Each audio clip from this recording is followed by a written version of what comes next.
Correct. Yeah. Dolphins are -1. The Chargers are +1. So the Dolphins, if they win by a point, it's a push.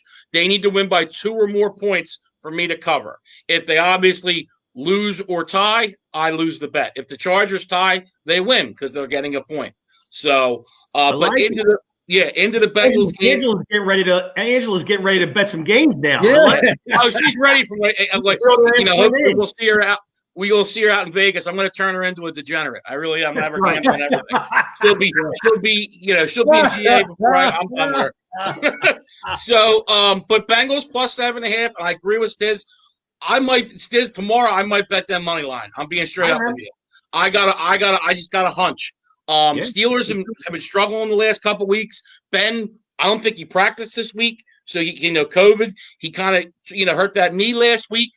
They're just look. The Steelers, I think, are still maybe the best team, one of the best teams in the league. But everybody knows you have your bad weeks. Steelers are due. They really are. I think it might be this week. I'm going to go Bengals +7.5. Definitely like them to cover. Think there's an outside shot at them getting the outright win. And then I'm going to end it with, this is one of my teases of the year. I love it. I really do. I feel real strongly about it. I'm going to take the Bucks. This is a 2-team tease. The Bucks are -6. You take them to pick just to win the game. They just got to win by a point. And then I'm going to take them with the Ravens. Bucks are playing at home against Carolina. I'm going to take the Ravens from 7 to -1 against the Patriots. I just think Patriots should have lost to the Jets Monday night. If the Jets didn't stink and weren't horribly coached, if they had a half-decent coach, the Jets would have won that game. Yeah. So I'm going to go Ravens -1 at the Patriots with the Bucks at pick at home against the Panthers. I love that tease. So that's going to be my tease. Take it home, go run to the bank. I can't click those in one banner, Nick, and that's the problem. So I got to, Bucks pick and then Ravens -1. Right. So. Looks great, Coach. Thanks. Anytime. Now, Stiz, you want to go with your prop bet? Oh, let me get back over to the and 14-2 too for this guy. So I thought last week when we started, pumping him up and bringing up the 13-2, it might mush him a little bit, but he pulled it off again. Let's see who. Not phased. I was a little nervous. I was a little shaky. But I kept my composure and I rocked it back out again. Last week, what I give you, Justin Herbert over 266.5 passing yards. Easy, man. He ended up with 326. I mean, it was a layup. He just keeps on throwing for over 300 yards, and I'll keep on taking them. Wow. So this week, we use the term playing the hot hand. Well, guess what? I'm playing the hot hand in Devontae Adams. Over 88.5 receiving yards. Okay? They're playing the Jacksonville Jaguars, who is tanking their season. Okay? Yeah. They got a backup quarterback, Luke Lawton, I think you pronounce his name. Who actually played halfway decent last week. Did. Now, listen, Devontae Adams has been playing balls out, fellas. This guy, since he came back from injury a few weeks ago, unbelievable. Jags rank 28th in coverage in the league.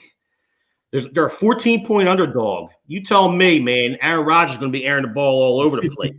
and Adams is who he trusts the most, obviously, by far. You said it last week with MVS. Yep. It's big play or nothing. Is Lazard playing this week? Do you know? He's questionable going in. He's questionable. I'm not sure. I think he's a game time decision. So Adams is the guy. I agree with you. Well, Adams is the guy. I mean, he's seeing 10+ targets in the last 4 games, and he's had over 120 yards per game.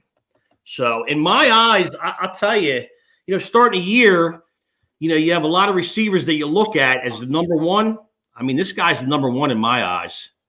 Yeah, Lazard. That's what we were talking about, Bri. Yeah. I think it's a game-time decision, Bri. I picked him up, actually, in one of my leagues just in case. I think we were talking about it last week. It was guessing all. Yeah. Hey, listen, man, I got a nice little shave and a haircut. You know what I mean? Lazard, I think we talked about last week, Nick and Coach. He's your 6 for 60 guy. He's your steady receiver. Marcus Valdez-Scantling, he's your, big player bust. And what he did this week, what did he have? 2 catches for 53 yards? Right. He had the big touchdown. But Lazard, too, I would think he's going to be on a pitch count. You're not to be, unless, the Jags make a game of it. You know what I mean? Because, you're playing the Jags. You're still this is a team that's looking to maybe compete for that #1 seed, definitely looking to make it, deep into the playoffs. You're not going to, play him and, let him re-aggravate an injury. So I would think he's going to be on a bit of a pitch count because he hasn't played since what? Week 2, something like that, early in the season, right? Week 2, week 3, somewhere in that area. Right. Yeah, he's been out. I remember he was out for that Falcons-Packers game on Monday night. So, and that was weeks ago. That was early in the season. Yeah. Yeah, it's going to be tough, but yeah, Devontae Adams. I'm gonna try to keep that 14-2 streak alive. We'll see what happens. I'm gonna see what the books up at Harris and Atlantic City have on them. Hopefully, they have around the same line, and I'm gonna load up. You know what I mean? Sitting back in the sitting in the sports book, drinking my Coors Light and counting my money. That's right. Got it right here, baby. We're ready to rock. That's it. Now, Coach, what's your Eagles-Giants score? Giants. I like 24-21 Giants. Okay. So he basically just added a point to my score on each side. It's like, I don't know what to do. So I know. Look, I don't think the Eagles score more than 20 points. Okay, you just said 24-21. So what the hell are they going to do? That's more than 20 points. What an idiot! 3 touchdowns. They don't score more than 3 touchdowns. Listen, guys, here's my advice. The Eagles will not score more than 20 points. 24-21 Giants. Moron. Yeah. Coach was in advanced trigonometry. Yeah. Arithmetic class. Yeah, I missed that part. Yeah. Okay. It was late that day. Hey, listen, I'm kind of right. I'm with your guys' score, but I'm on the opposite end, fellas. I kind of like the Eagles this week. I think in a 24-20 win, I think Miles Sanders may be your over the hump for tomorrow's game. I mean, so. like the Vada said, we'll see what happens. Coach said, Giants defense has been playing balls out too. Yeah. So really, if Doug sticks to the running game, which he should. Sanders should be fresh now, coming off an injury and coming off all them weeks off. Hopefully, they use him in the right way. Yeah. If they do, I think Eagles get a win, but it's going to be a tough one. I don't think there's a big margin of victory either way, and I think it's going to be a somewhat of a low-scoring game. And I'll tell you too, this is a big show-me week for Carson Wentz. You've been on the bye, a lot of chatter going on. The Brett Favre comments. Doug Peterson needs to come out and say he's our quarterback, because obviously, Favre said that they should have stuck with Foles and not changed to Wentz. So it's a big game for Wentz. You're getting most of your pieces back now.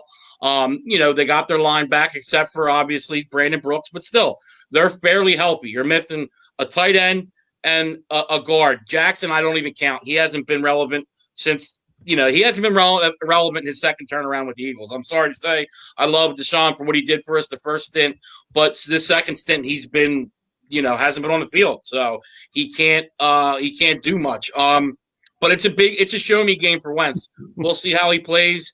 I'll tell you this: if he has turnovers like he had, it's a problem, And I hate to say because I'm a Wentz guy. But if he comes out and throws 2 or 3 more turnovers, I think it's at the point. I'm not saying you bench him but you pull him maybe for a game to say this has got to stop. I understand we're asking a lot of you, but you can't make these decisions, these mistakes, because we're never going to be able to be a winning football team if you're going to make these plays. So we'll see what happens. All right. Yeah. Three touchdowns, Brian says, huh? For Wentz. Yeah. He's, smoking those funny cigarettes, I guess. I don't know what to do. You got him from Coach. So, hey, Angela, listen, man. I drink that Coors Light to keep this girly figure of mine. You know what I mean? Got to stay trim. We'll be in the high limit tables too. Me and Stiz, we don't play around. They tape it off for us, take us around back. We're big deals down there. That's right. Yeah, I'm sure. Yeah, we see, Coach. We don't play penny slots like you. Coach is with all the old ladies. Yeah, man. I'm working on another ex-wife when I go over there to the penny slots, man. Working on another ex-wife. She had Coors Light like drinking decaf coffee. Waste of time. Damn, Angela, I thought we were tight. It is a light beer, man. I could drink a lot of Coors Light. I agree. I drink Miller Lite. I could drink Heineken Light. I could drink Heineken. I could drink just about anything except for Bud. Yeah, he could be Coach. Coach goes out and drinks Cosmopolitans, and he's a real. Come on. No, I do not drink Cosmopolitans. He has the martini glass. I don't know about Coach. Whatever. Yeah. All right, everyone. Enjoy your Sunday. These fools are going to be, gambling it up here shortly. So we're going to take out. We'll see everybody on Monday. Be safe. Enjoy some football. Hopefully we see everybody Monday. Yeah. I might get in one of those poker tournaments or something they got down there. Who knows? Yeah. Get a 3-day poker tournament. Yeah. Yeah, sure. Stiz will fill in for me from down AC. All right. Whatever. There you go. There you go. Yeah. Get into those buttery nipples, man. What do? You slap a little butter on them? Yep. Freaking Brock. I'll tell you, man, I get all kinds of heartache today. There you go. We get live on the show. I told Angela, I said, man, I'll tell you. I said, I come on to, throw some comments in late on Thursday. I said, I got guys I don't even know saying, man, this girl's much better looking than Stiz. Yeah. Oh, and so anybody in here right now, Angela, she's getting close to 1,000 subscribers. Go to her YouTube, For Life R Raiders story, and subscribe. She's getting close to 1,000, which I think is that mark for YouTube to kind of start monetizing and all. So go over and subscribe, like her page, whatever. Coach, what do you call ring the bell or whatever Coach says? I don't know. Yeah. Give her a shout out. Yeah. Give her a shout out. Ring the bell. Hit the subscribe button and ring the bell. So. Oh, she says that's subjective. That's right. I told her, look, man, I'll stare at the looks, no problem. I'll take the looks one day. She can have the looks the other day. Oh, Kevin, you don't know what you just did, man. That's my number. So my football number was 71. That's a good sign, man. I like. How about that? Now 71's my number. I always reverse it with 17 on roulette. I'm putting 100 on 17 when we get down there. Let's go. I'm ready. All right, let's go. Have fun, guys. We'll talk Monday. Everyone, peace out. Have a safe, enjoyable weekend, and we'll see everybody on Monday. All right. Thanks for watching. Take care. Bye.